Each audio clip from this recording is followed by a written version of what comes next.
자, 이제 693페이지에 오면 3번에 배당이 있는데, 자, 이제 배당을 해야 되는데, 자, 배당을 할 때는 이제 시기적으로 이런 세 가지 날짜가 있어요. 첫 번째 날짜는 배당 기준이라는 거예요. 자, 배당 기준일은 뭐냐면은, 배당을 받을 수 있는 주주를 확정하는 날이에요. 그걸 배당 기준이라고 하는데, 일반적으로는 12월 30일이래요. 12월 31일 법인인 경우에, 12월 말이 결산일인 회사는 12월 31일이래요. 그래서 배당 기준일은 언제나 보고기간 말이 된다. 이거 생각하시면 되고, 그 다음에 이제 배당 선언일이라는 게 있는데, 배당 선언일이 있어요. 자, 배당 선언일이라는 게 있는데, 이 배당 선언일은 뭐가 된 거냐면은, 12월 30일 현재 재무제표를 이제 이렇게 1월 1일부터 요 회계연도에 재무제표를 만들잖아요. 만들면 이거를 결산 절차를 거쳐서 결산을 확정한다고요. 그러고 나면 이 결산해서 만들어진 재무제표를 주주총회에다가 넘겨갖고 주주총회에서 승인을 받아야 돼요. 그 주주총회에서 배당을 얼마를 할까지를 결정하는데 그거를 배당 선언일이라고 한다고요. 그래서 이 배당 선언일은 주총일이에요. 주주총회일이에요. 주총을 하는 날, 그날을 우리가 배당 선언이라고 하는 거죠. 요즘 주총 하잖아요. 예? 신문 안 봐서 모르겠네. 아무튼 간에 신문 공고 보면은 결산 주총합니다. 이거 공고 나거든요, 이게. 그게 주총일이에요. 이 주총일 날 배당을 선언하는 거예요. 그 다음에 나중에 세월이 지난 후에 자, 배당을 지급하게 되죠. 배당 지급이 이렇게 있는 거예요, 이렇게. 자, 그러면 회계 처리를 언제 하냐면 12월 31일 현재로 배당을 줄지 안 줄지 결정을 못했기 때문에 물론 대부분의 경우 이 12월 30일 이전에 배당을 얼마 주겠다고 미리 예정하는 회사들도 있어요. 올해는 얼마 주겠다 예정하는 회사들도 있고 이때 예정을 안 하고 이 나중에 얼마를 주겠다고 얘기하는 회사들도 있죠. 이때는 이제 대부분 결산이 끝난 상태이기 때문에 배당을 얼마 주겠다고 미리 예정 공고를 하는 거예요. 그리고 그거를 주총에서 결의가 되면 그걸로 끝나는 거라고요. 자, 그런데 어떠한 경우에도 12월 31일에는 배당을 선언한 적이 없기 때문에 배당금을 지급할 의무가 아예 없어요. 그래서 이날은 회계 처리를 아예 안 하는 거예요, 이렇게. 자, 그러다가 주주총회일이 되면 이제 배당을 선언하게 돼요. 배당을 선언하게 되면 이제 배당금을 지급해야 된다고. 지급할 의무가 발생하는 거예요. 근데 배당 주총일에서 현금 들고 와서 이렇게 나눠줄 수가 없잖아요. 그래서 일단 주주총회일 날 미지급 배당금으로 일단 부채로 계산해 놓는 거예요. 그래서 여기다가 자, 대변에 미지급 배당금이라고 이렇게 부채를 계산해 놨죠. 미지급 배당금. 그 다음에 이쪽에다 뭐라고 쓰냐면은 거기 보시면은 이제 2월 이익잉여이라고 쓰는데 이 계정 과목에 대해서는 이제 좀 나중에 얘기하시면 돼요. 이익잉여금 내에 2월 이익잉여이라는 게 있어요. 그게 미처분 2월 이익잉여를 말하는 거예요. 그러니까 이익잉여이 세 개가 있었잖아요. 이익준비, 법정적립금, 임의적립금, 그 다음에 미처분 2월 이익잉여이 있었다고. 그 2월 이익잉여를 말하는 거예요. 그거를. 자, 그 금액이 이제 미지급 배당금으로 이렇게 대체가 돼요. 요거는 이제 이익잉여 처분 계산서 하면서 같이 얘기할 거니까 이거 대체가 되죠. 자, 그게 이제 100원이다 이렇게 얘기하면 자, 요 금액이 나중에 배당금을 지급하는 시점에서 이제 배당금을 지급하면 되죠. 배당금은 이제 주총은 대부분 3월 말까지 끝내야 되는데 배당금을 지급하는 것은 이제 4월, 5월쯤 돼서 지급해요. 어떤 나쁜 회사는 한 6월쯤에 줘요. 예? 주면 좀 빨리빨리 좀 주면 되는데 이게 세월아 내월아 하면서 줘요. 자, 어느 회사는 떼먹었을지도 몰라요. 저는 이제 주식을 좀 갖고 있는데 이거는 다 이제 한 10% 남았지만 근데 갖고 있는데 이상하게 배당을 주겠다고 선언을 한 것 같아요. 이제 들어온 기억은 없어요. 떼먹었을지도 모른다는 거죠. 그렇죠? 아, 설마 떼먹었겠어요? 그냥 하는 얘기예요. 설마 떼먹었겠어요? 네, 떠먹었으면 제가 아니래도 다른 주주들이 난리 냈겠죠. 이게 떼먹을 게 있겠어요. 또 믿으시는 분들도 있어요. 이게 참. 자, 그러면 그때 자, 미지급 배당금을 없애버리고 자, 이제 현금으로 이렇게 지급하시면 되는 거예요. 이렇게. 회계 처리는 너무 간단해서 이걸 뭐 시험에 나오진 않아요. 시험에 나오는 건 이거예요. 뭐가 나오냐면은 배당 선언일 날 회계 처리하는 것이다. 이게 가장 중요한 논점이에요. 그래서 12월 31일 배당 기준일 날 회계 처리하는 것이 아니라 배당 선언일 날 부채로 계산해야 된다. 이게 가장 중요한 거라고요. 그러면 발행자가 그렇다면 나중에 다음 챕터에 가면은 투자자가 있을 거거든요. 내일 하게 될 그 금융자산, 그게 뭐예요? 투자자예요, 투자자. 우리는 뭘 했어요? 사채 얘기했죠? 금융부채 얘기했잖아요, 사채. 그 다음에 오늘은 자본 얘기를 하는 거잖아요. 주식 발행한 걸 얘기하는 거잖아요. 내일은 그걸 산 인간들에 대한 얘기를 하는 거예요. 내가 지금 어제 그저께 저번 주에 사채 발행했잖아요? 오늘은 주식을 발행했죠? 그렇죠? 우리는 그런데 다음 주에는 그걸 사간 인간들이 누군지를 밝히는 거예요. 그게 내일 할 일이에요. 그렇죠? 그럼 사간 사람들은 이쪽에서 주는 사람이 있다면 받은 사람도 있을 거 아니겠어요? 받은 사람은 이날 회계 처리하지 않고 이날 회계 처리하는 이날 배당을 선언하는 날 현재로 미수 배당금을 계산하게 되는 거예요. 이건 내일 얘기할 거예요. 그러니까 무조건 배당을 선언하는 날 현재로 부채로 계산해야 되고 투자자는 그날 현재로 자산으로 계산해야 되는 거예요.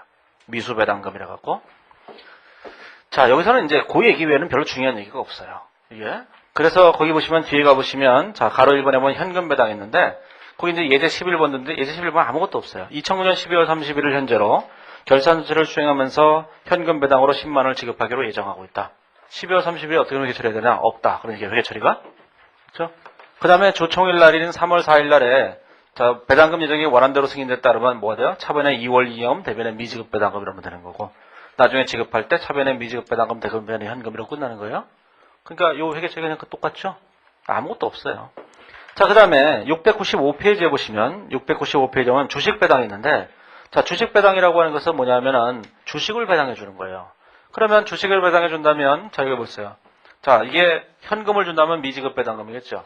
주식을 준다면 나중에 얘가 자본금으로 대체될 거예요. 근데 아직 주식을 발행하지는 않았잖아요. 그래서 여기다가 일단 미교부 주식 배당이라고 써놓는 거예요. 예, 미교부 주식 배당 이렇게 써놓는 거예요. 이렇게. 그렇죠? 이렇게. 자, 미교부 주식 배당이라고 쓰고 이 미교부 주식 배당을 나중에 자본금으로 이렇게 대체를 해줘야 되죠. 주식을 발행해줘야 될 거 아니겠어요? 근데 이게 주식을 발행해주는 주식 배당인 경우에는 실질적으로 그 시간이 별로 길지 않아요. 왜냐면 등기소 가서 등기만 하면 그걸로 끝나잖아요. 그렇죠? 현금은 돈을 줘야 되니까 천천히 주는데 얘는 등기소만 가면 되잖아요. 등기소에 가서 등기만 하면 되죠. 그러니까 빨리 해줘요. 그러니까 이 시점과 이 시점의 차이가 별로 없어요. 그러면 이때 뭐가 된 거죠? 이렇게 된 거죠. 미교부 주식 배당을 이렇게 없애버리고 대변에 뭐라고 쓰냐면은 여기다가 자본금이라고 쓰면 되는 거예요. 그래서 실제 재무제표에는 이 미교부 주식 배당이라는 이것이 나타날 가능성이 별로 없어요. 이 기간이 너무 짧아서. 예? 자, 그래서 이제 굳이 구분해서 회계 처리하면 저렇게 한다는 거죠. 근데 거기 보면 두 가지 회계 처리 방법이 있죠. 공정가치법, 액면금액법 이렇게 돼 있는데 뭐 별 얘기가 아니고 액면금액법은 발행 주식의 액면금액으로 주식을 발행했다고 보는 방법. 공정가치법은 공정가치로 했다고 보는 방법인데 우리 실무에서는 대부분 액면금액으로 했다고 봐요. 그래서 액면금액으로 하게 되는 건데 그건 문제에서 주어진 대로만 하시면 돼요. 그래서 예제 12번을 보시면 공정가치법과 액면금액법 두 가지가 있는데 예제 12번을 보시면 자, 중간에 뭐가 됐어요? 자, 주식 배당을 하기로 했는데 가로 2번에 보면 가로 1번에 보시면 주식 배당으로 보통주 100주를 발행하기로 했죠. 그러면 액면금액법은 액면금액이 100원이니까 10,000원이 필요하잖아요. 그렇죠? 그래서 여기다가 이렇게 쓰는 거예요. 그래서 액면금액법은 여기다 10,000원이라고 쓰는 거예요. 이렇게. 여기도 10,000원이라고 쓰는 거예요. 이렇게. 그러면 나중에 주식을 발행해 줄 때 요게 10,000원, 요게 10,000원 이렇게 되겠죠. 이게 액면금액법이에요. 근데 시장가치법, 공정가치법이라고 하는 것은 뭐냐면은 이 주식을 공정가치로 발행했다고 보는 거예요. 그럼 공정가치라고 하면 150원이겠죠? 150원이 되게 되면 얼마냐? 15,000원이 되잖아요. 그러니까 여기다가 뭘 쓰는 거예요? 15,000원이라고 쓰는 거죠. 이렇게. 그러면 이 금액이 15,000원이 되겠죠. 하지만 자본금은 여전히 10,000원이잖아요. 그러니까 5,000원을 여기다 주식 발행 초과금이라고 쓰는 거예요. 자, 그러면 주주들이 좋아하겠어요? 그렇죠? 어차피 주식 몇 개 주면서 그걸 또 공정가치로 한답시고 그러면 되게 싫어해요. 그래서 대부분 액면금액으로 한다고. 이게 뭐 자본 육성에 관한 무슨 법률에 따르면 액면금액으로 해야 된다고 주장하는 그런 규정이 있다는 얘기도 있고 그런데 아무튼 실무에서는 무조건 액면금액으로 해요. 예? 하지만 우리 시험에서는 그냥 시키는 대로 하면 돼요. 예? 잘 내지는 않아요. 그냥 주식 배당이 있다 이 정도만 아시면 되고 주식 배당이 다 뭐죠? 이 주총일날 회계 처리를 해야 된다. 라는 걸 아시기만 하면 돼요. 자, 697페이지에 오면 중간 배당이 있어요. 자, 중간 배당이라고 하는 것은 뭐냐면은 중간 배당은 자 이제 1년에 한 번씩 배당해 주는 거니까 주주들이 짜증이 나는 거예요. 자, 1년 결산을 하게 되면 1년에 한 번, 자 12월 31일이면 그 다음에 주주총회를 열었을 때 이 주주총회라고 하는 것은 이 회계연도의 재무제표를 승인하는 주주총회예요. 결산하는 주주총회인데 이 주주총회에서 배당을 한 번 해준다고요. 그러니까 짜증이 확 밀려오잖아요. 별로 배당도 안 주면서 그걸 1년에 한 번씩 해준다고. 그래서 이제 만들어 놓은 게 중간 배당이에요. 중간 배당은 회계연도 중에 배당을 할 수 있어요. 자, 회계연도 중에 배당을 할 수 있기 때문에 이 회계연도 중에 날짜를 정해서 배당을 해주는 거죠. 이렇게 그런 걸 중간 배당이라고 한다고. 자, 중간 배당은 거기 지급했을 때 거기 차변에 중간 배당의 대변의 현금을 계획에 처리하시면 돼요. 그리고 이 중간 배당액은 나중에 이기금 처분계산서에 보고를 해줘야 된다고요. 근데 이기금 처분계산서 자체가 뭐예요? 지금 재무제표가 아니거든요. 재무제표가 아니니까 그 양식을 하면 되는데 지금 양식이 없어요. 그래서 나눠드린 프린트물은 이제 예전 양식에 따라서 나눠드린 것일 뿐이에요. 그 양식대로 그대로 할지 아니면 새로운 양식이 필요한 것인지 그건 모르겠다 그런 얘기예요. 이게 그건 뭐 추후에 가서 하는 것이고 사실상 이 이경청구서를 작성해봐라 이렇게 내지도 않아요. 네? 그러면 이제 그걸 어떻게 낼 것인가는 제가 조금 이따가 얘기하면 돼요. 그 기존의 그 방식으로 계속 낼 수 있을 테니까. 네, 그래서 이제 그런데 거기 보시면은 697페이지 보면 중요한 얘기가 그 중간에 파란색 글씨로 있죠. 중간 배당도 금전 배당이다 그런 얘기예요. 근데 이익준비금은 뭐예요? 금전 배당의 10분의 1을 적립하도록 했잖아요. 이게 문제에서 그 배당을 할 때 중간 그 이익준비금을 적립할 때 최소 금액을 적립한다 그러면은 중간 배당액을 포함해야 돼요. 중간 배당을 포함해서 계산하셔야 돼요. 그건 좀 이따가 이제 말씀드리면 될 테고. 자, 그 다음에 이제 청산배당이라는 게 있는데, 청산배당도 시험에 자주 내요. 청산배당. 이 청산배당이라는 게 뭐냐면은, 자, 청산배당이라는 게 있어요. 이 청산배당이라고 하는 것은 뭐냐면은, 회사를 청산하는 거예요. 청산하는 게 아니에요, 참. 왜 이렇게 정신없어 하지? 자, 청산배당이라는 건 뭐냐면 이런 거죠. 회사가 배당을 할 때는 이익이익을 가지고 배당하는 거예요. 근데 회사가 이익이익이 없음에도 불구하고 배당한 걸 청산배당이라고 한다고. 그러면 예를 들어서 이익이익이 전부 다 배당할 수 있는 거라고 생각해보세요. 이익준비도 그런 거 없다고 생각해보세요. 근데 이 이익이익이 자 100원이 있는데 100원 있어요. 그러면 여기다 주식 발행 초과금도 있다고 해보세요. 초과금이 예를 들어서 100원 있어요. 근데 회사가 배당을 할 때 200원을 배당한 거예요. 이렇게 배당한 거죠. 자, 이럴 때 이익이익이 100원인데 이익이익을 초과해서 배당했잖아요. 이걸 청산배당이라고 한다고. 자, 청산배당을 하면은 경찰에서 불러요. 경찰에서 부르기 전에 일단 금감원에서 일단 뭐라 그래요? 왜냐하면 상법 위반이거든요. 상법 위반하면 그냥 그 금감원에서 왜 그랬어? 이런다고요. 그럼 몰랐어요? 이러면은 몰랐어? 알았어. 그러면 잘해. 이러면 되는데 뭐가 어때서? 막 이러면은 대표이사 해임 공고 막 들어가고. 네? 옛날에 그런 회사 있었어요. 금감원에서 자료를 제출하라 했더니만 제출 안 하는 거예요.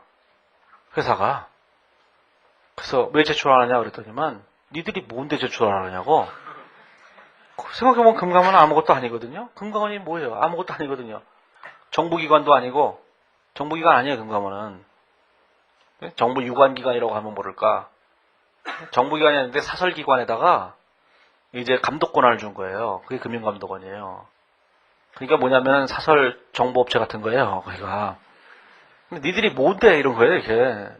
그 금감원이 화가 확 난 거예요. 이게. 우리 옆팀이었는데 확 난 거예요. 그래서 금감원에서 공문 하나 보냈어요. 대표이사 해임 공고.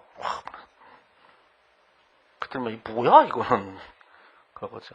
그들도 알아보니까 이 대표이사 해임 공고가 법적 권한이 있다니까 갖고 와서 서류를 막 사들고 와서 무릎 꿇고 죄송합니다 이러고. 그런 거죠. 자, 아무튼간에 그런 걸 청산배당이라고 해요. 시험에 자주 내요. 객관식 문제 보기로 자주 내는 거니까 이익이익을 초과해서 배당하는 거예요. 절대로 있으면 안 되죠. 그죠? 그런 거 하면 안 되는데 이론적으로는 걔를 청산배당이라고 한다는 거예요. 자, 그 밑에 기타 배당 있어요. 그런 건 뭐 필요 없어요. 뭐 아실 필요 없어요. 현물배당이 어음배당인데 현물배당은 물건으로 주는 거예요. 현대차 주식을 갖고 있으니까 자동차 한 대씩 주는 거예요. 현물배당이에요. 어음배당 어음으로 주는 거예요. 배당을 하게 되면 돈 줘야 되는데 돈 없어 미안해 그러고 어음 한 장 주는 거예요. 이렇게 다음에 줄게 이러고. 그게 어음배당이에요. 시험에 안 나와요. 자, 698페이지 오면 주식분할과 주식병합이 있는데, 자, 주식분할이라고 하는 것은 주식분할과 주식병합이죠. 그 밑에 그림을 한번 보세요. 그림 14-8을 보시면 거기서 파란색 글씨로 되어 있는 주식배당, 무상증자, 주식분할, 주식병합 이 네 가지를 이렇게 설명하고 있는 거잖아요. 자, 거기서 뭐냐면은 자, 이게 자본금 있죠? 자본금이 있어요. 그 다음에 이익잉여금 있죠? 자, 요 이익잉여금 중에서 자, 배당을 할 수 없는 게 있어요. 그게 뭐예요? 이익준비금밖에 없는 거죠, 제가 이렇게? 이익준비금? 좀 아까 얘기했잖아요. 이익준비금만 법정적립금이라고 했잖아요. 그 다음에 임의적립금은 배당할 수 있는 거예요. 그래서 배당할 수 없는 이익준비금하고 자, 배당할 수 있는 나머지 금액들이 있다고요. 이렇게. 자, 배당할 수 있는 금액을 자본금으로 이렇게 대체하는 현상. 이거는 배당의 형태로 하면 돼요. 그래서 이거를 주식배당이라고 한다고. 이건 주식배당이라고 하는 거예요. 주식배당. 배당을 할 수 있다면 그냥 배당하면 될 거 아니겠어요. 그렇죠? 그래서 얘를 이쪽으로 대체할 때는 주주총회에서 배당을 하겠다는 결의를 해서 그리고 대체를 한다고요. 그래서 이렇게 배당할 수 있는 것들을 자본금으로 대체하는 걸 주식배당이라고 해요. 그런데 배당할 수 없는 이익준비금이나 여기 있는 주식발행 초과금이나 이런 것들이 있을 거 아니겠어요. 그렇죠? 이런 것들은 기본적으로 뭐냐면은 배당이 불가능하다고요.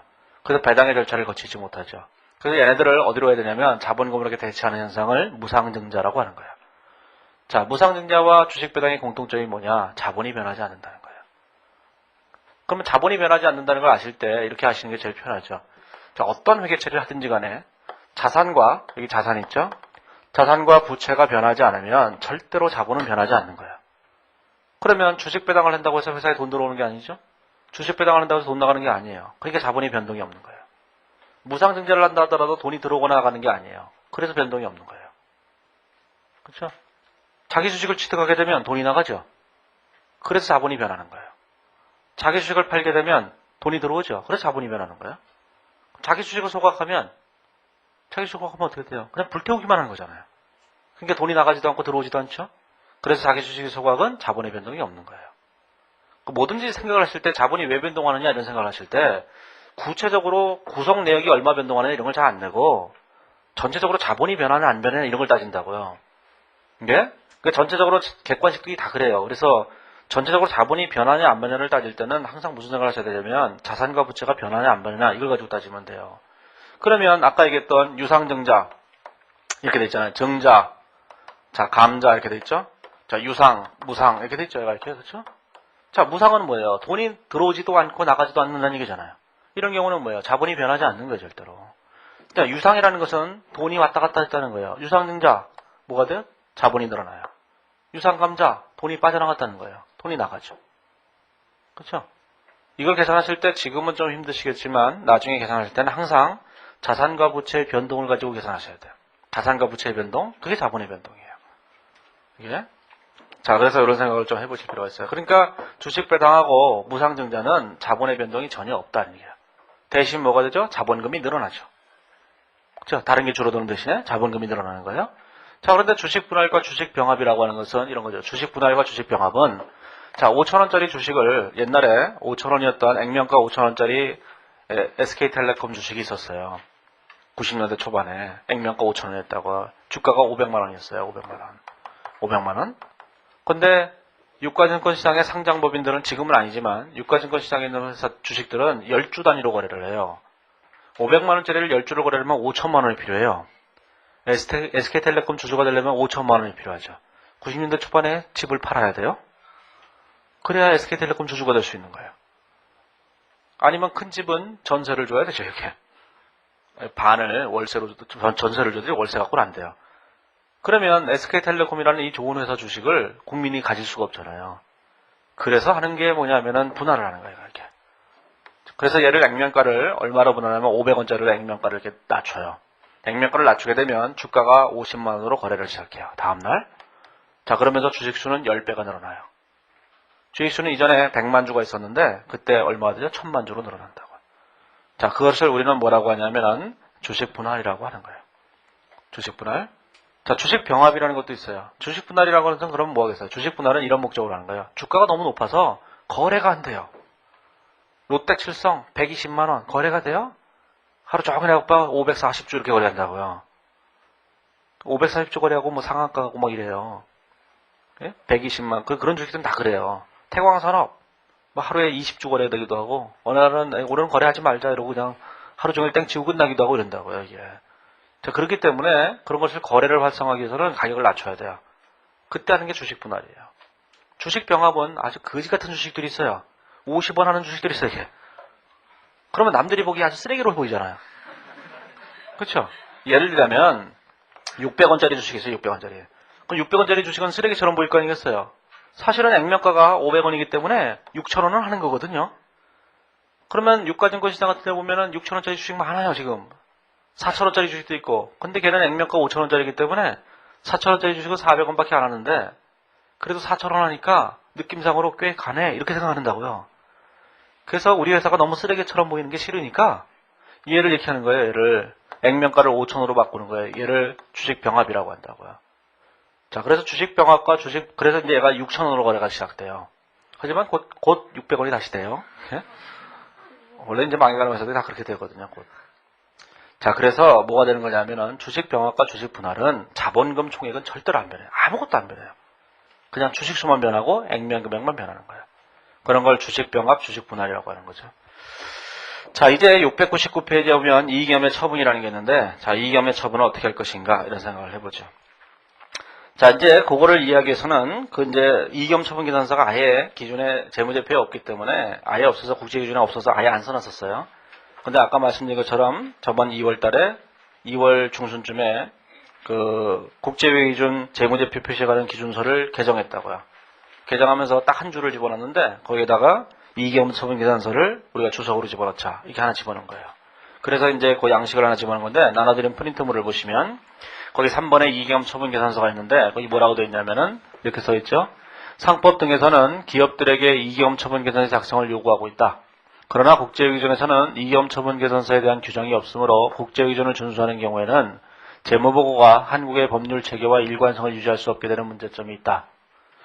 따라서 기업회의 준서 제1001호 재무제표 표시에서는 국제회의 기준에는 규정되어 있지 않지만 재무상태표의 이익염에 대한 보충 정보로 이익염 처분 계산서를 주석으로 공시하도록 하고 있다. 이게 되는 거예요.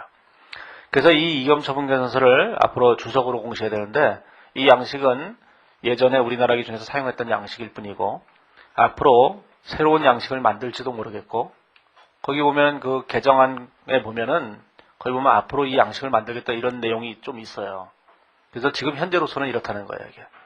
그러면 이 양식 자체가 지금 현재로서는 중요한 게 아니고 이것이 이익염 처분 계산 미처분 이익염의 변동을 어떻게 변경하는지를 나타내 주기 때문에 이게 의미를 갖고 있는 거예요. 자, 그러면 거기 보시면 이익염 처분 계산서가 있는데 거기 보면 미처분 2월 이익염이라는 게 있어요. 시험에 어떻게 나오냐면은 자료들을 주면서 이익염 처분 계산서를 작성하라 이렇게 되는 게 아니고 예를 들자면 거기 있는 것들 중에서 제일 밑에 있는 이익염 처분 계산서 제일 밑에 있는 차기 2월 미처분 이익염이 얼마냐 이렇게 물어본다고요. 거기 있는 것 자료 중에서 예를 들어서 무슨 전기 2월 미처분 이익염 얼마, 중간 배당 얼마, 단기 순이익 얼마, 이익 준비가 얼마 이렇게 하면서 제일 마지막에 차기 2월 미처분 이익염이 얼마인가 이렇게 물어본다고요. 그걸 계산하기 위해서는 이 구도를 좀 아실 필요가 있는 거예요. 그러면 이 이익염 처분 계산서가 제일 위에 자 미처분 이익염이라는 게 있어요. 미처분 이익염이라는 게 있어요. 이렇게 첫 번째 제일 위에 있죠. 1번 이렇게 되는 거죠. 자, 두 번째로 뭐가 됐냐면 임의적립금 등의 이익이익이라는 게 있어요. 자, 임의적립금 등의 이익이익이라는 게 있어요. 자, 세 번째로 자 이익염 처분액이라는 게 있죠. 처분액 이렇게 됐어요. 자, 그다음에 4번에 자 차기 2월 이익염이 되는 거예요. 자, 4번에 자 차기 2월 이익염 이렇게 되는 거죠. 차기 2월 미처분 이익염 이렇게 되는 거죠. 자, 그러면 차기 2월 미처분 이익염이라는 건 어떻게 계산되는 거냐면 이렇게 계산된 거예요. 저기 있는 1번에 있는 미처분 2월 이익염에다가 여기다가 임의적립금 등의 이익을 더하고 거기다가 이익염 처분액을 빼면 되죠. 자, 그러면 여기다가 뭐라는 거냐면 여기 있는 금액에다가 자, 요 금액에다가 요 금액을 플러스하고 거기다가 요 금액을 플러스한 다음에 요 금액을 이렇게 마이너스 하시면 요 금액이 된다. 그런 얘기예요. 자, 그러면 요 미처분 이익염이 뭘로 구성되어 있느냐라는 건데 자, 일단 전기 2월 미처분 이익염이 있어요. 재무제표가 아니기 때문에 이 양식 자체에 너무 신경 쓸 필요는 없어요. 이게. 자, 그러면 요 차기 2월 이익염이 전기분이 있겠죠. 전기분 차기 2월 이익염이 여기에 전기 2월 이익염으로 나타나는 거예요. 그래서 전기 2월 이익염으로 나타나요. 전기 2월 이익염 얼마 이렇게 나타난다고요. 이렇게. 그 다음에 그 중간에 보험수리적 손익과 재평가 잉여금 중에 대체액이죠. 보험수리적 손익 아까 있었잖아요. 보험수리적 손익을 포괄손익으로 보냈다가 기타 포괄손익으로 보냈다가 즉각적으로 어디로 보낸다 그랬어요. 이익염으로 대체한다 그랬잖아요. 그게 여기 와야 되는 거예요. 이렇게. 보험수리적 손익. 그 다음에 재평가 잉여금 중 대체하는 금액 있잖아요. 감가상각할 때마다 조금씩 대체하는 거 있잖아요. 그렇죠? 그것도 여기 와야 되는 거예요. 이게. 자, 이게 보험수리적 손익, 재평가 잉여금 중 대체액 이렇게 되는 거예요. 이렇게. 자, 요거에 대해서 너무 심각하게 생각하지 마시고. 자, 그 다음에 뭐가 있냐면 중간배당이라는 게 있는데 중간배당은 배당금을 준 거예요. 그 중간배당을 여기다가 써요. 중간배당을 여기다가 쓰죠. 중간배당에 이렇게 쓰는 거예요. 그 다음에 여기다가 단기순익을 이렇게 더하면 요게 미처분 2월 이익염이 돼요. 자, 여기다가 이렇게 생각해보세요. 이걸 지워버리고 요것만 생각해보세요. 보험수리적 손익과 재평가 잉여금 중 대체액은 뭐 좀 특수한 거라고 생각하신다면 자, 이렇게 세 개만 남겠죠? 전기 2월 이익염 중에서 자, 단기에 중간에 배당한 게 있고 이 단기에 중간에 배당한 금액을 이렇게 차감하고 단기에 발생한 단기 순익을 더하게 되면 요 금액이 뭐가 되냐면 미처분 2월 이경이 된다는 얘기야. 요것이 재무상태표에 표시될 금액이에요. 요 금액이 재무상태표에 표시될 금액이에요. 예를 들어서 이 이경청계산서가 2009년 1월 1일부터 12월 31일까지 작성된 그 이경처분계산서라면 2009 회계연도분 이경처분계산서라면 요 미처분 2월 미처분 이경이라고 하는 금액이 계산될 거 아니겠어요? 요 금액이 알파라면 재무상태표에 이렇게 표시가 된다면 재무상태표에 자본이 있겠죠? 자본. 자, 이게 자본이 있어요. 자본이 있으면 납입자본이 있고 이익이익이 있을 거 아니겠어요? 그렇죠? 요 이익이익 내에 이렇게 돼 있다고요. 내 이익이익 내에 아까 얘기했던 것처럼 법정적립금, 그다음에 임의적립금, 그다음에 미처분 2월 이익금 이렇게 돼 있잖아요. 이렇게. 요 미처분 2월 이익금 요게 알파다 그런 얘기예요. 이게 같은 거예요. 이렇게 같은 거예요. 이게 같은 거예요. 자, 이게 같은 거라는 걸 먼저 생각을 해보실 필요가 있어요. 자, 그리고 난 다음에 임의적립금 등의 이익이 있는데, 요거는 임의적립금 중에서 적립 목적을 달성한 것을 미처분의 상태로 다시 돌려놓은 걸 말해요. 그러면 여기 임의적립금이 있는데, 요 임의적립금에서 요쪽으로 이렇게 대체시켜 놓은 거야. 이렇게. 그런 걸 임의적립금 등의 이익이라고 한다고. 임의적립금 등의 이익은 처분할 수 있는 이익을 계속 늘려가는 거예요. 임의적립금 등의 이익은 다른 건 없어요. 무조건 늘려요. 자, 그러면 이 임의적립금 등의 이익까지 늘리면 두 개를 합친 합계 금액이 있을 거예요. 이렇게. 자, 요 금액을 이제 처분할 수 있는데 처분한 게 있고 처분하지 못한 나머지가 있다. 이렇게 나눠지는 거예요. 그렇죠? 이 처분하는 것들은 이제 처분하는 내역들이 쭉 있을 거 아니겠어요? 처분하는 내역들이 거의 몇 가지로 정했죠. 이익준비금으로 적립해야 되는 거, 기타 법정적립금으로 적립할 것들. 기타 법정적립금은 지금은 거의 없으니까. 그렇죠? 거의 없는데 뭐 있을 수도 있잖아요. 현재로서는 이제 법정적립금이 이익준비금밖에 없다는 생각을 하시고, 그 다음에 이익위험 처분에서 생각하는 게죠. 주식할인 발행창 같은 것들이 있는 거예요. 그 다음에 현금 배당, 주식 배당을 하고 임의적립금을 적립하게 되면 남아있는 금액이 차기 2월 이익이 되는 거예요. 자, 이걸 이제 객관식을 위해서는 그냥 전 주관식에서 낼 것 같지는 않아요. 왜냐하면은 재무제표가 아니잖아요. 이걸 주관식에서 출제했던 적도 그 1996년인가 한번 출제했고, 그때는 재무제표 시절이에요. 그 다음에 언제 출제했냐면 2005년인가 그때 회계 변경 관련해서 비교 재무제표 작성할 때 그때 출제했는데, 그때는 재무제표 시절이고, 얘는 재무제표에서 한 등에 강등된 상태잖아요. 얘가 옛날에는 별이었어요. 별. 별 4개.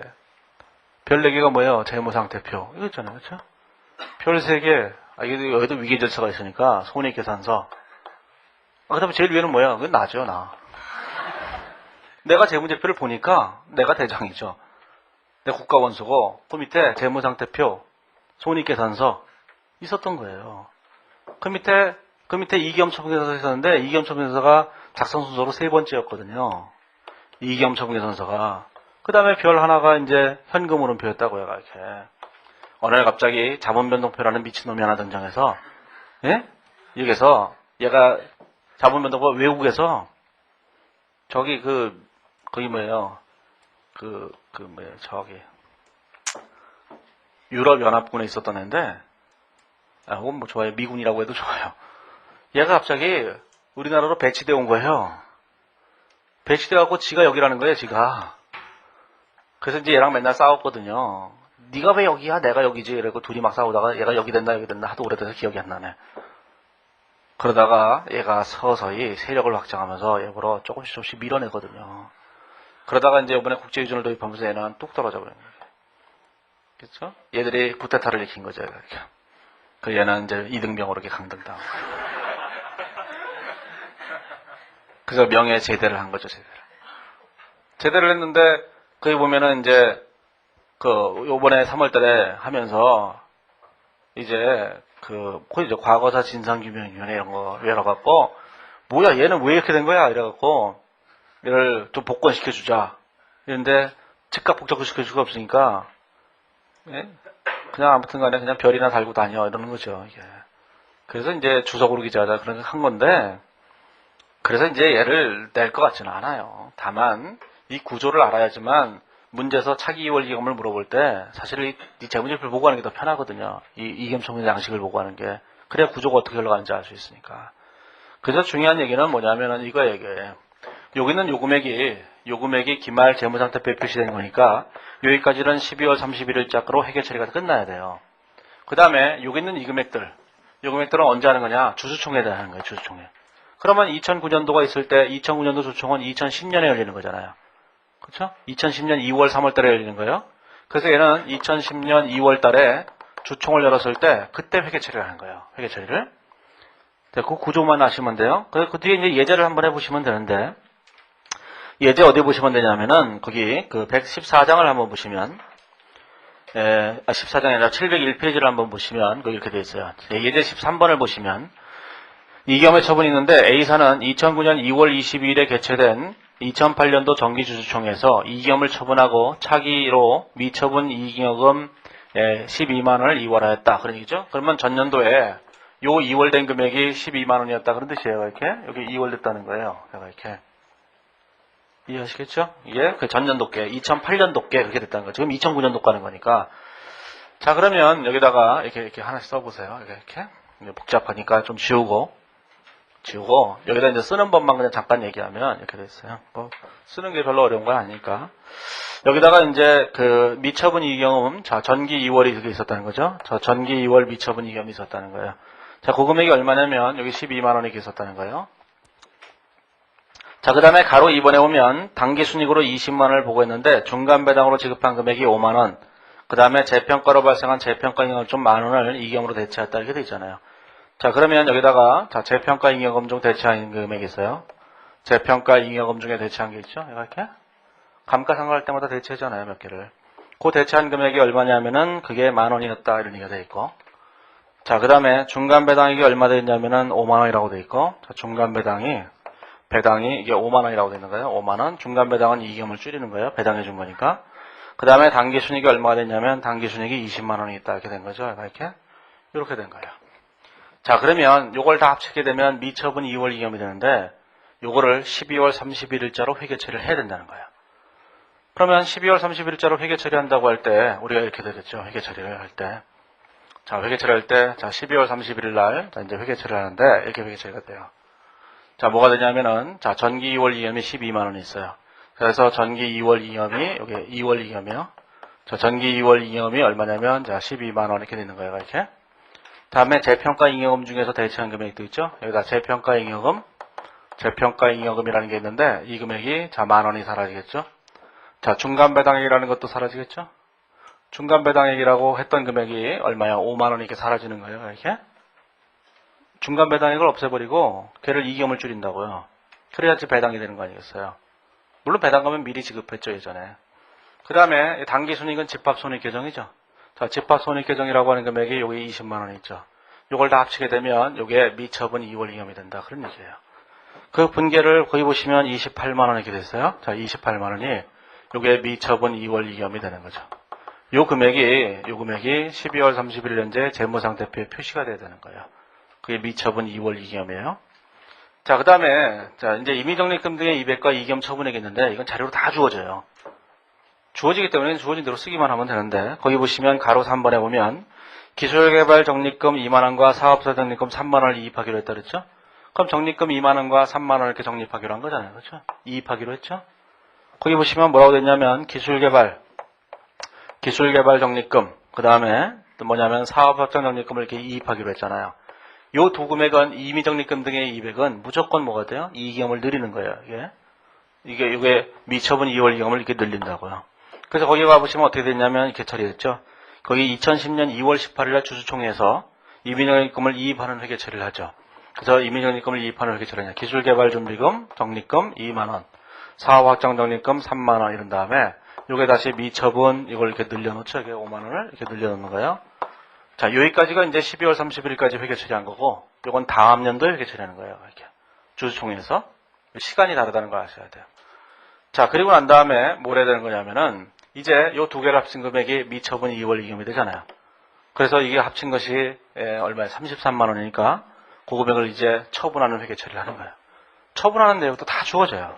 거기 보시면 가로 3번에 보면 5개를 처분한다 이렇게 나와 있죠. 그 처분한 대로 그냥 처분하시면 하면 돼요. 이게 그 처분하게 되면 처분한 거는 다 뭐예요? 미처분 2월 이익잉여금을 다 줄이는 거예요. 그냥 그래서 여기다가 자 이제 미처분 2월 이익금을 이렇게 없애버리죠. 다 두 개 합치게 되면 33만 원 없애잖아요. 그렇죠?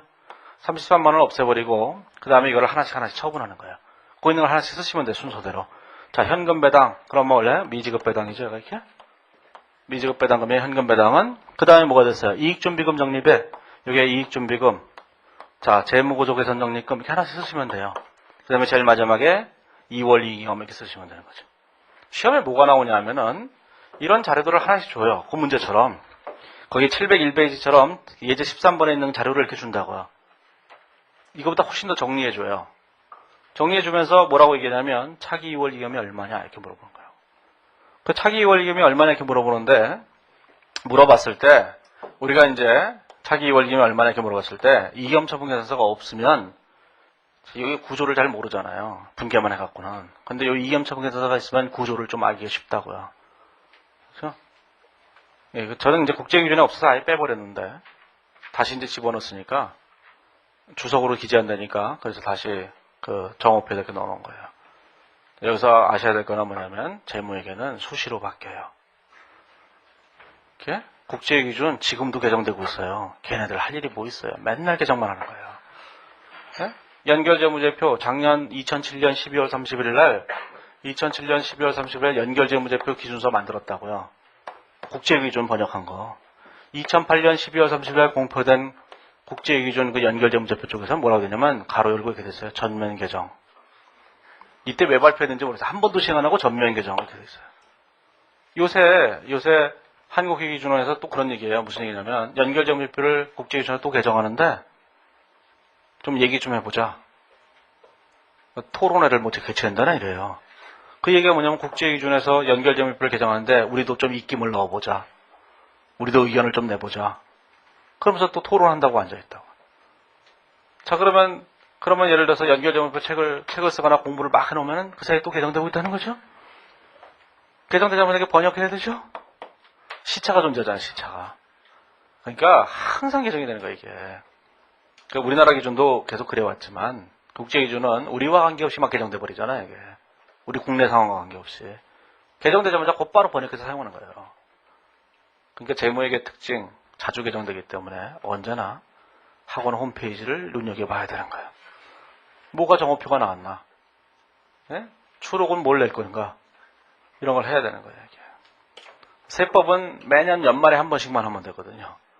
연말에 한 번 딱 개정되고 마니까. 근데 회계는 안 그래요, 재무회계는. 수시로. 예? 나도 모르는 사이에 이미 다 바뀌어 있어요. 자, 그렇게 해보시면 되고, 702페이지 오면 자본변동표가 있는데, 이 자본변동표는 뭐 별 얘기는 없어요. 뭐만 하면 되는 거냐면, 그냥 단순하게 이것만 하면 되는 거예요. 뭐냐면, 자본의 변동을 그냥 쓰는 거예요. 이게 뭐 대단한 얘기 같은 게 아니라, 702페이지에 보시면, 자, 그림 14-9를 보시면, 자본이 있잖아요, 자본이.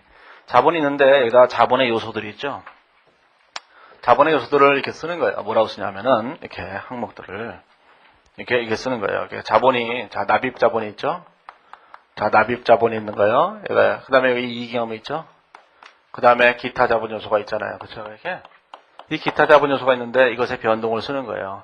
이 금액들이 1월 1일 날 금액이 얼마가 있었다는 거죠. 그쵸? 이렇게.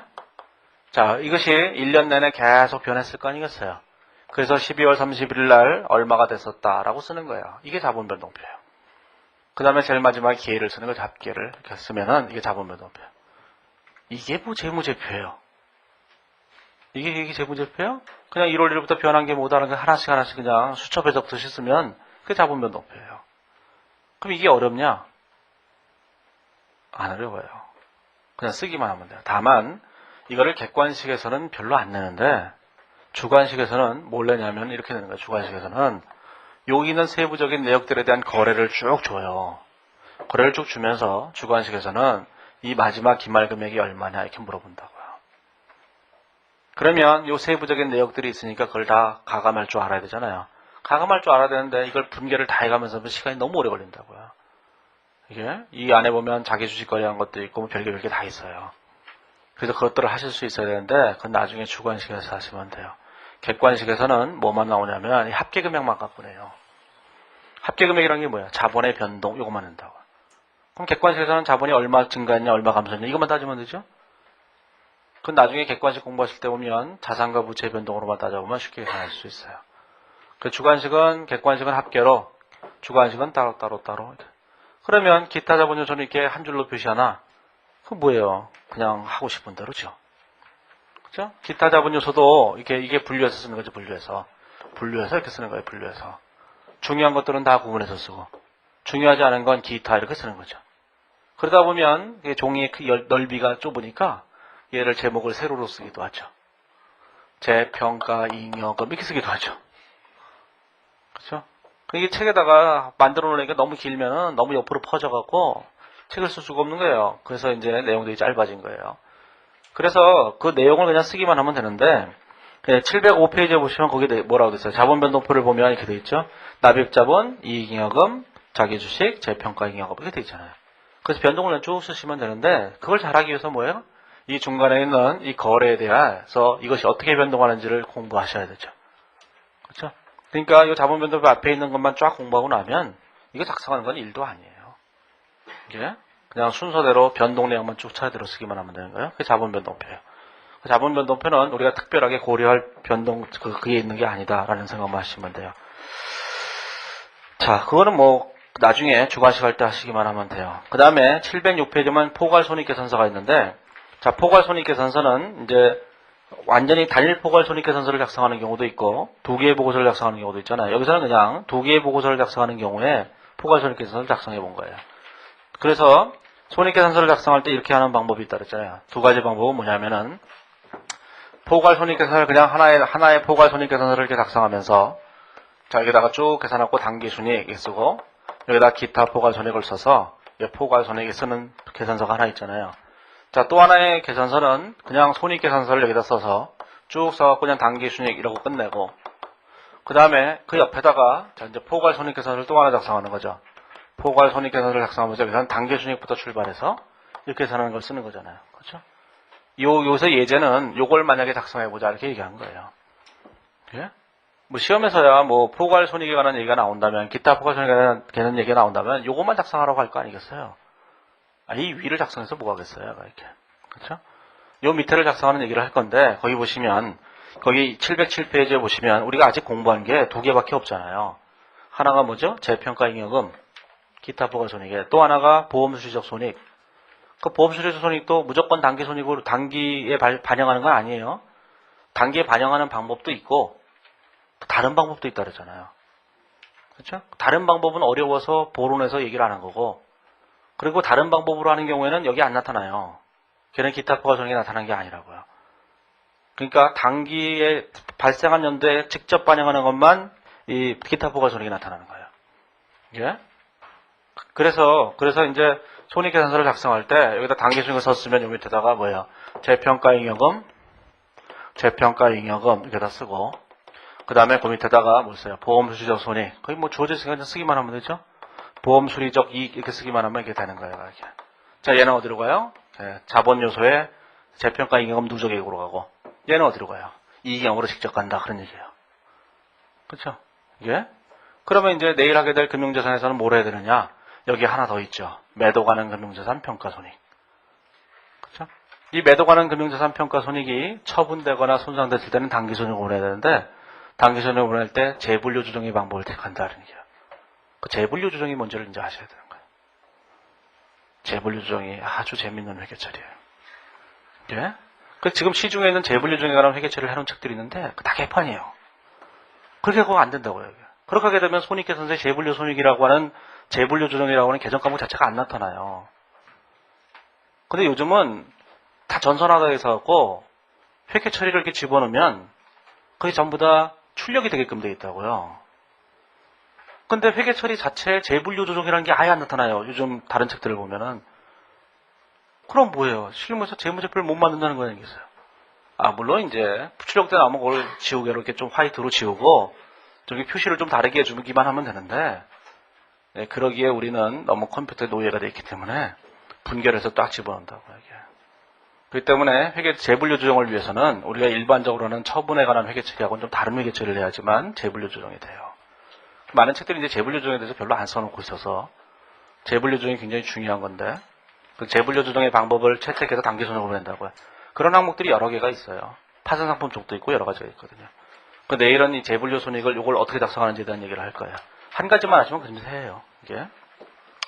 자, 오늘은 여기까지 하고 내일은 학원부터 얘기를 하죠.